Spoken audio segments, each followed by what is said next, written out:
অর্থমন্ত্রী মহোদয় অনুগ্রহ করে বলবেন কি বর্তমানে বাংলাদেশে বিদেশি ঋণের পরিমাণ কত? উক্ত ঋণ পরিশোধে এ পর্যন্ত কি কি পদক্ষেপ গ্রহণ করা হয়েছে? বর্তমান সরকার ক্ষমতা গ্রহণের পর থেকে এ পর্যন্ত কোনো ঋণ পরিশোধ করা হয়েছে কিনা, করলে তা কত? ধন্যবাদ মাননীয় স্পিকার। মাননীয় মন্ত্রী। ধন্যবাদ মাননীয় স্পিকার।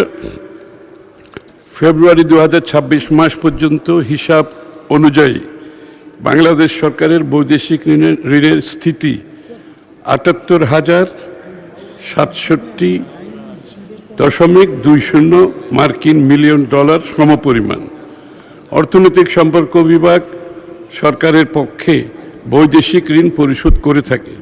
প্রতি বছর বৈদেশিক ঋণ পরিশোধের জন্য ঋণের আসল ও সুদ বাবদ সম্ভাব্য মোট ব্যয় কত হতে পারে তার একটি প্রক্ষেপণ তৈরি করা হয় এবং সেই পরিমাণ অর্থ ঋণ পরিশোধ বাবদ বাজেটে সংস্থান রাখা হয়। বাজেট বরাদ্দ ব্যবহার করেই সারা বছর পরিশোধ সূচি অনুসরণ করে ঋণ পরিশোধ করা হচ্ছে।